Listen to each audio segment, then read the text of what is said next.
Hey, this Sunday was Mother's Day, and we got to honor all of our moms. In the message this week, we talked about what is in your hands. Do you feel like it's insignificant, it's not enough, or it's really hard to let go? Well, with God's hands holding our hands, He is enough for us. We hope you enjoy the message. Today we're going to be talking about what is in your hands, and your gift, I'm so excited, has to go with the message. What is in your hands? And when we were coming up with this, of course I had to go on Pinterest to get the picture, because what mom is not on Pinterest? I'm sure there are some that aren't. Just don't go there, because you'll never leave. But this picture, look what is in her hands. You know what they told me a long time ago? Don't blink. I think I blinked way too much. Now they're 19 and 17, and I am probably closer to grandparenthood than I am to the littles. But I live vicariously. I call it ministry. I hug and love on littles when I'm in preschool. And they call me Miss Heather, and they come up, and we share our little bling for the girls. Like, look what we have. And we have a good time. Sorry, I won't go there. Anyway, what is in your hands? What is in your hands? I thought it was outstanding because worship service today, and I didn't even talk to Jason about it, but almost every song has to go with my message. So I don't know what you've come in here with or what's going on, but God has a word for you. If you're a mom, a dad, a single person, a kid, that covers just about everything. God has a word for you. So before we get started, I'm going to talk about things that kids put in our hands. And we're going to start from the littles, things that kids put in our hands. Probably a good month ago when the weather was trying to decide what it wanted to do, we had a great rain and all of the species that were hiding in the ground started to come out. You know what I'm talking about? Well, we were locking up on a Wednesday night, and we were some of the last pastors here. And the sailors, we had said goodbye to them, and I think Alan was getting the car or whatever, and I was standing by the door, and all of this sudden, I see in the dark, because it hadn't quite changed the light yet, this little figure come running back to the door, and I mean, it's like slightly drizzling, so I just opened the door, and Miss Livy looks at me, and she goes, she's 4 years old, mind you. She goes, Miss Heather, I got something for you. I go, what do you got for me, baby? So I just put my hands out because it's a kid. What can they put in your hands? I think I forgot.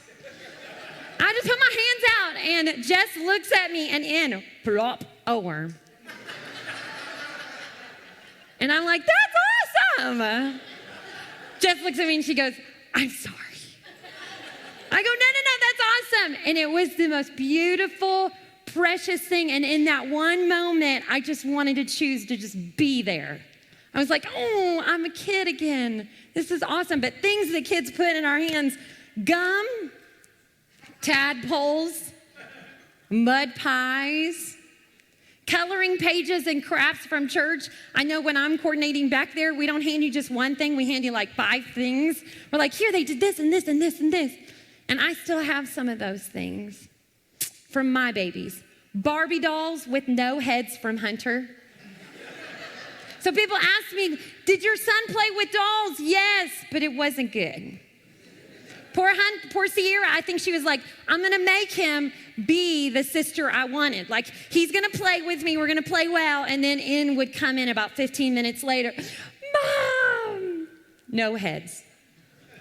And then, of course, dandelions from Sierra.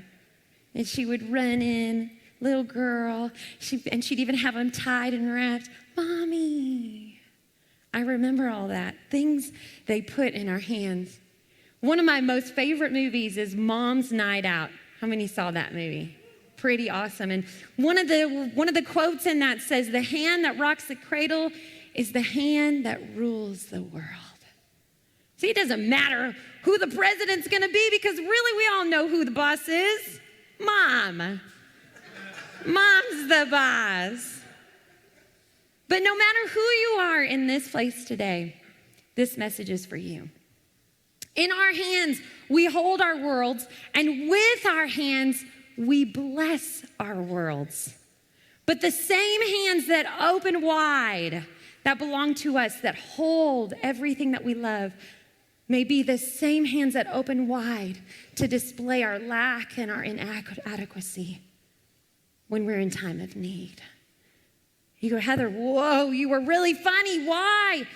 Because some of us, we've learned to put on nice clothes and pretty faces, and we go, you know what? I really have my hands open that I need something inside, but I'm just going to walk in here and sit down. In need. In America, it's hard to be needy. Even our poor are rich in the world's eyes. But we are in need.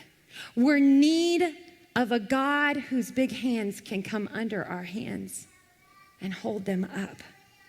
Isaiah 41:13, I love this verse. It says, For I, the Lord your God, hold your right hand. It is I who say to you, fear not, I am the one who helps you.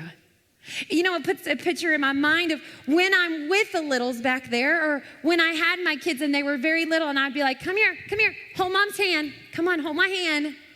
And there are seasons in our life that God wants to really hold our hands. But we get to choose.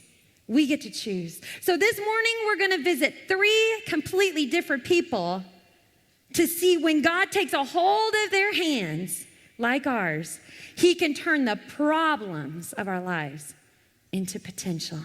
So let's take a look at what they saw in their hand. First one is what I have is insignificant. You don't see what I see, Heather. We don't have a whole lot. And what I do have, really, you might not even be able to sell that at the thrift store. I love the story of Moses, especially in Exodus 4, because Moses, he was born a Hebrew kid. He was raised in royalty, and he came back to being a Hebrew again. God saw exactly where he was, just like you and just like me. And he called him and he said, hey, you in this season of hiding and thinking that you're insignificant, I'm calling you to save my people. And Moses goes, what? What? No way. So here we enter the story. Then Moses answered, but behold, they will not believe me. Basically, you've said all these things. Or listen to my voice, for they will say, the Lord did not appear to you. The Lord said to him, what is it that's in your hand? And he said, a staff. Basically, he could have said, a stick. Now, who pays money for a stick? Maybe a nice carved one.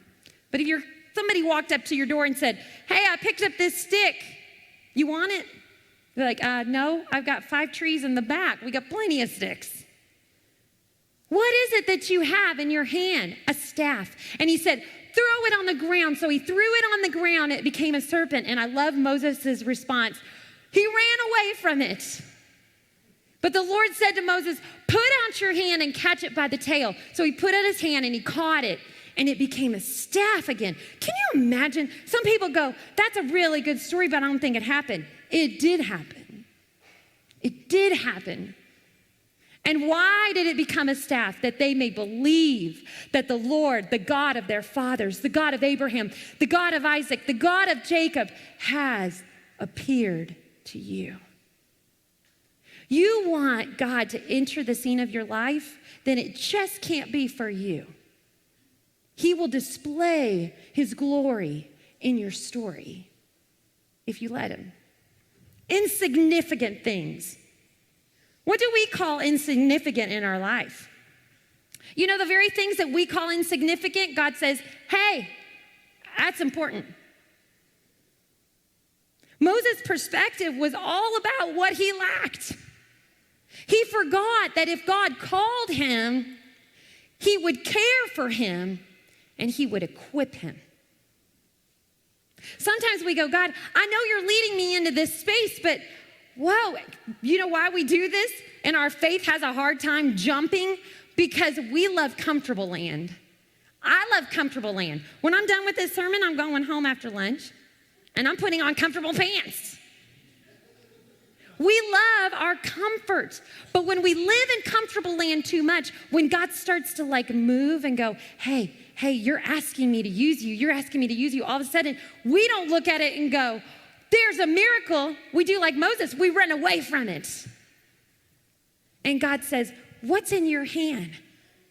You see, in God's love, God shifted Moses' attention away from his anxiety about the future to write what was in front of him.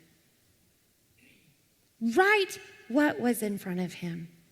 But behold, they will not believe me or listen to me, for they will say, the Lord did not appear to you. Do you know what that also sounds like? Doubt. Moses' worry caused doubt. What's amazing, if you look at Moses' past, just like I said, Moses' life was saved. He was supposed to be killed as an infant. Not only was he saved, he was put right into the Egyptian royal family. Are you kidding me? That's straight into the people who asked for your death. And then he was delivered and saved again because they wanted to kill him because he had killed a man. And all of a sudden he goes, but they will not believe me. They'll say the Lord did not appear to you. We do this all the time. Worry of the future, so you know, it annihilates today. When I get my eyes on, oh Lord, you can't do this. Not only does it annihilate today, it says, you know what, God, I forget that you're faithful. I forget that you're true. I forget that you have everything. Never undervalue what God has provided, especially if it appears insignificant. Because you know what you might be staring at? You might be staring at a miracle. You go, but Heather, you don't know my situation. You don't know that God hasn't given me these gifts. You don't know what he's asking me to do. You know what? If God asks you to do it, the miracle is in the house. I'm going to say that again. If God asks you to do it, the miracle is in the house. So what I have may not be what I want. It may be insignificant, but it may be not enough. Enough. Lord, we live in a time and an age where we have these things, and we have computers. We have it all at our fingertips. If we have to wait too long for the computer to come on or the internet to boot, we get a little upset. What do you feel like you don't have enough time? God has given you 24 hours like he's given me. Maybe you feel like you don't have enough money, enough fruit of the Spirit. Have you ever said this? I don't have enough patience for that, God. What? I don't have gentleness. Lord, I don't think I can have self-control around them. I love this next story because Jesus actually tells the story, and he sees the woman's heart over her need. Mark 12, 41 through 44 says, and he sat down opposite the treasury. Now, listen to these words, are pretty powerful. And watched the people put money into the offering basket or box. Many rich people put in large sums, and a poor widow came and put in 2 small copper coins, which made a penny. And he called his disciples to him, and he said to them, truly I say to you, this poor widow has put in more than all those who are contributing to the offering box. For they contributed out of their abundance, but she out of her poverty has put in everything she had, all she had to live on. You know, at face value, we can look at this and go, okay, yeah, Heather, what are you saying? God opposes the rich? Nope. God only opposes the proud. He sees past the facade. I find it's interesting because in the commentaries that I was reading and studying, these offering baskets, this wasn't like she walked down to the front and everybody celebrated and everybody saw. These offering boxes were attached to big, huge columns in front of the temple in the view of public, and people were just bustling by. And on each column, it said where that offering was going to. Like to help the widows, to help like the improvement of the tabernacle, maybe to help the priests, but nobody was paying attention. You know what she did?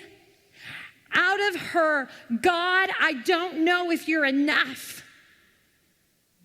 She started that journey with God before she got to the offering box. In her mind, in her heart, she went, if I don't have anything, God, I have you.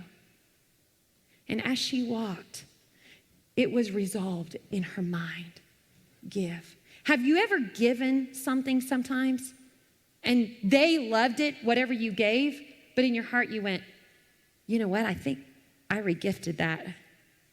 I'm glad they liked it because that's not how this woman gave. See, it had nothing to do with money because it could be your time. It could be your talent.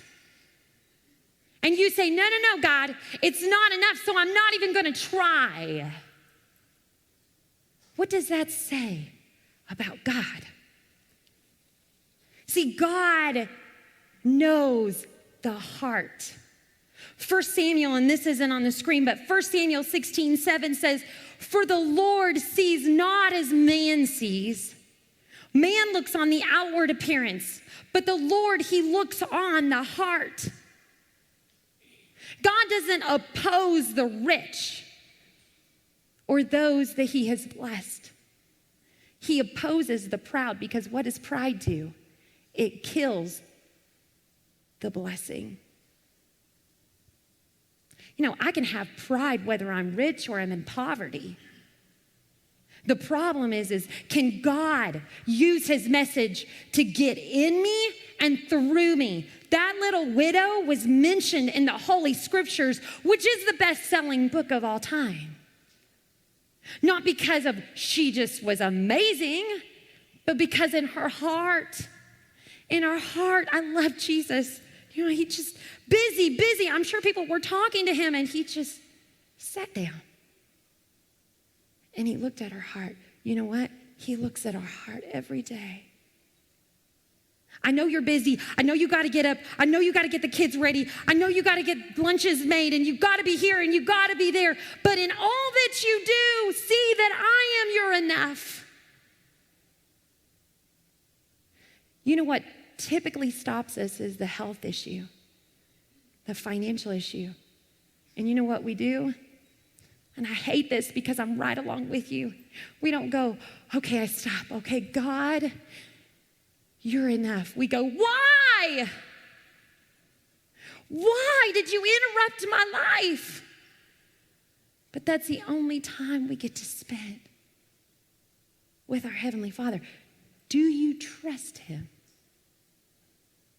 Do you trust him? When I don't have enough, it really says a lot with how much do I trust God? You know, in my own life, I know when God is testing me in the not enough. You in a season where it seems like the heavens are really quiet right now, you could be in a test. What happens when a test is given? The teacher is quiet.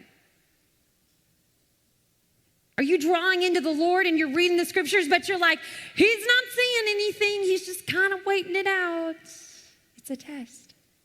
You know when the test for me comes in this area is when everything's going crazy and I look and I see the opportunity and it's walking my way or it has just called me and I go, God, I don't have time for this. Like, I really don't have time for this. Heather, I want you to do a small grape.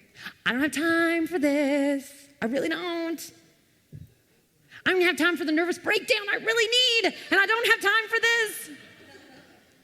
Or Alan goes, can you call that lady? I don't have time. You know what I'm saying? God, I don't have time to minister to the person who's potentially going to minister to me. I tell God, I don't have enough time, Lord.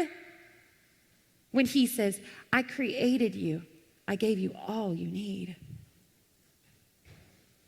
Ultimately, in this test, you either believe God is enough or you don't.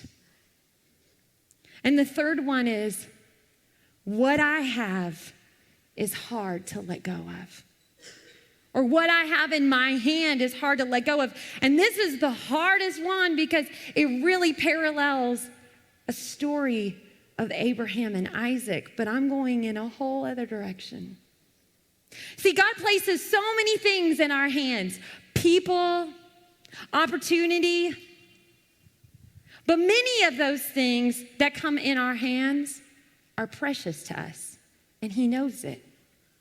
The things we've prayed for, a job, a career, a spouse, doors to open for us to fulfill our dreams, our callings, our visions, they're all great things. To own a house, to own a company.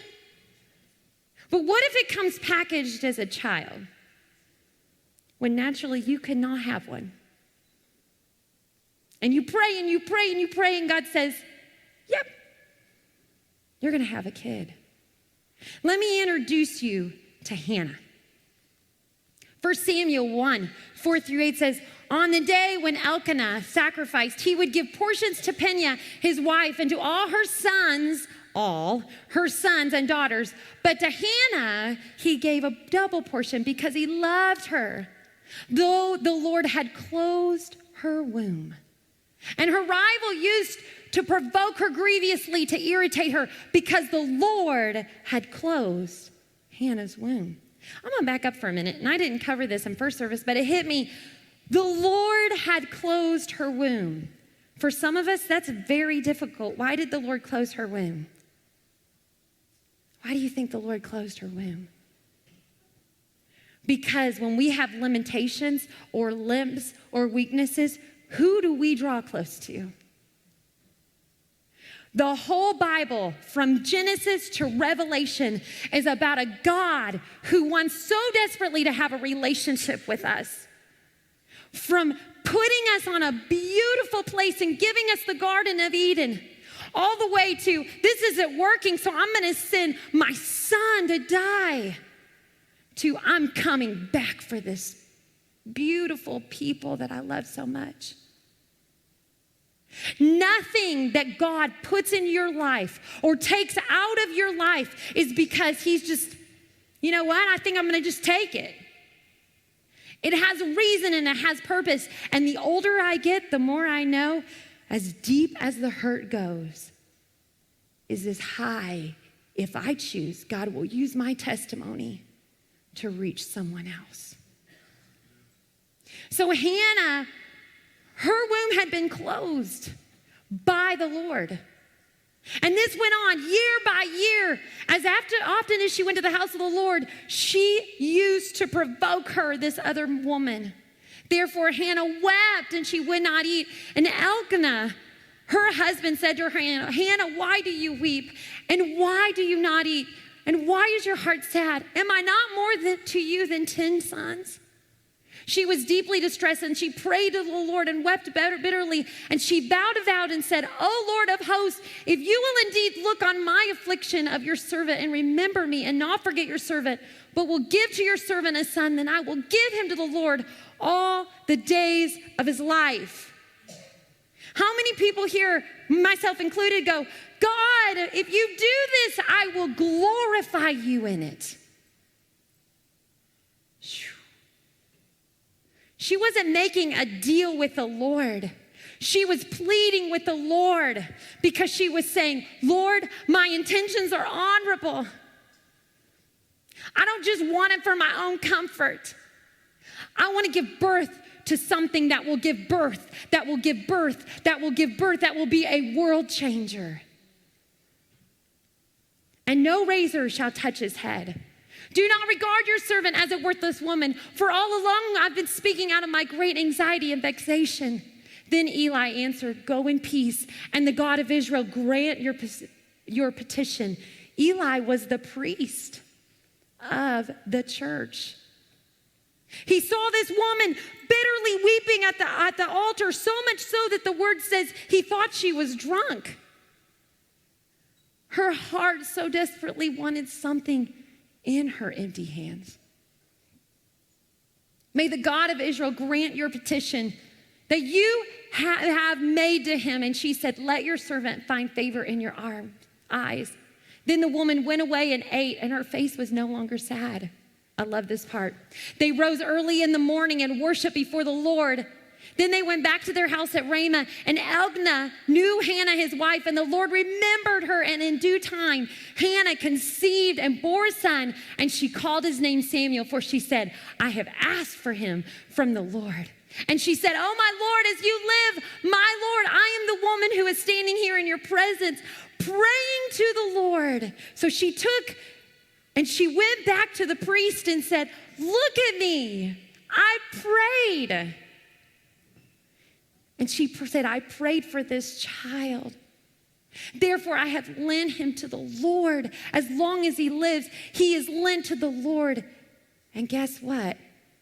Samuel worshiped there all of his days. You know what's interesting? Is that the very thing that you may not have in your hand that you're asking from the Lord wants to know, are you willing to let it go? If I give it to you, can you give it back?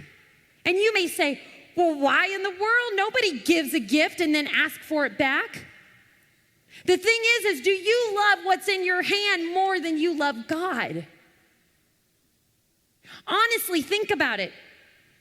If the Lord took the most precious thing from your hand today, could you stand and say, he's faithful, he's good. I am crushed, I am broken, but he is good. See, there was a time in Alan and I's life when we had a miscarriage, and I know Alan has spoke about it, and I've mentioned it. It was between Hunter and Sierra. We weren't ready to have a baby yet, but we found out we were pregnant, and we were so excited, and then I miscarried.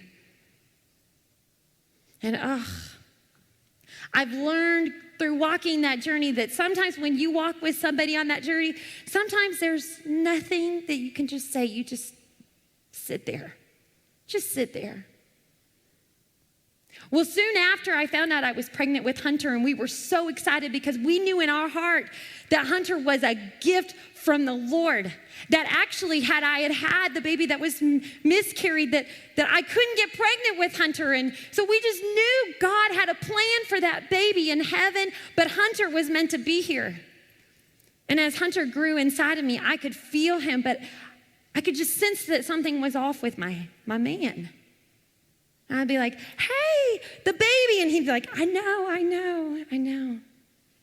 And eventually Alan and I sat down and spoke one time, and Alan goes,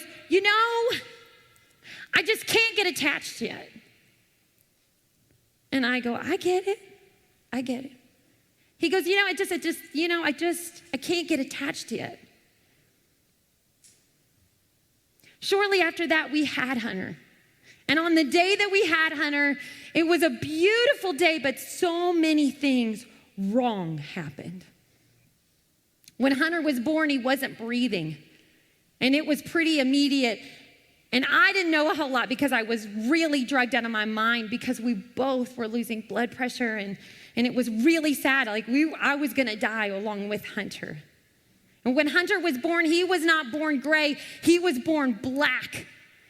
And I didn't know what was going on, so I kind of sat up, and they had to push me down, and I go, where's my baby?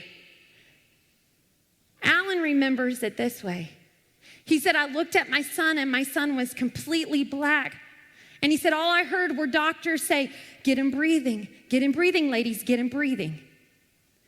And he goes, and I just kind of turned my back on Hunter and went, God, I just want my wife to live. Please, I just want her to live. Well, through all of that, Hunter came through, but Hunter got pneumonia, and so he had to be in NICU for 10 days. A 9-pound baby in NICU. It's pretty funny. Especially next to 16-ounce babies. And they are beautiful. We brought him home, and we had him on serious medication. And one morning, I'll never forget, I woke and he was screaming his head off, but it wasn't one of those screams like, I don't feel good, or I'm hungry, or I need to be changed. His whole body was shaking. And in an instant, in a moment, I could smell what the medication had done to him. His body was manifesting that he was not well. And fear hit me. It struck me like a sword. See, I thought I was over it when he was born. I thought, God, you're so faithful, you're so good. The miscarriage is gone and you make all things new. But right in that living room, it struck me, I'm losing Hunter. And the Lord, His Holy Spirit came to me. He said, call the doctor right now. It's like the Lord just kind of came next to me and sat next to me and said, am I not the God of what I put in your hands? I gave you that baby. Heather, give him to me. See, we hadn't even dedicated Hunter yet. And the Lord was asking me, give him to me, Heather. We called the doctor, and the doctor said, you know what? It's just the medication. We're going to stop the medication, and he will be fine. And in that moment, it was like the Lord just said, I'm testing you. See, I put that gift in your hands.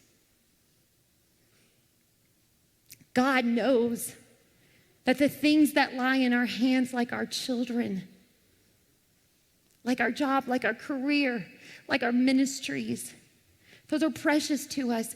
But we have to understand that in our minds, we cannot say, God, if you took this one or this one or this one, it's over. Would you do that? You trust God to give you that gift. He's good in the giving and the taking because He's still faithful. He's still faithful. So what is in your hands in closing? What is in your hands?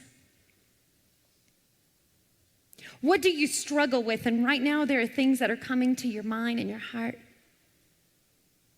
Do you go, God, okay, what I have right now is so insignificant, I don't even want to look at it.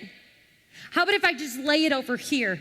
What had happened if Moses had taken the staff and went, no, I'm just going to set it on the ground over there? God used the staff to show Pharaoh that he was God.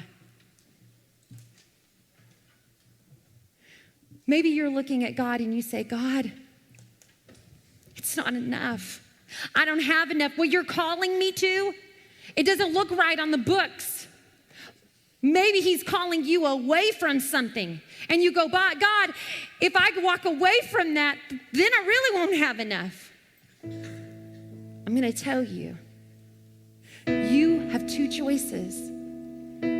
You either choose to trust God in the moment, or you turn from God in the moment. What, Heather? Obedience is better than sacrifice. I could come to church 52 weeks of the year, but if God is asking me to do something, if God is asking me to hand Him something, and I don't, He cannot bless my life. He cannot use my life. And some of the war and the junk we walk through, you're not to forget it, because God doesn't waste anything. He uses everything to His glory. See, I can tell you those stories because on the other side, I know today if He were to take Alan or the children and I were still breathing, there's purpose. There's purpose in my pain. And I will not hate a living God who gave me everything, because at some point He's going to go, can you give it to me? This pain you have in your heart, can you give it to me? This person, maybe you don't have the answers to that question. Can you just give it to me? Because on the other side of that is promise and potential. You want to be used by God? Choose to trust Him. Choose to trust Him. We hope you were blessed by this week's message. We would love to remember you in prayer, so just go to our website at crosswalkcc.com and fill out the prayer request form. We will make sure that we get it to our staff to pray specifically for you. Also, you can go to our website to see information on our services, Sundays at 9 a.m. or 10:45 a.m., or Wednesday night for the family at 6:30 p.m. We would love to see you, and we hope you have a great week.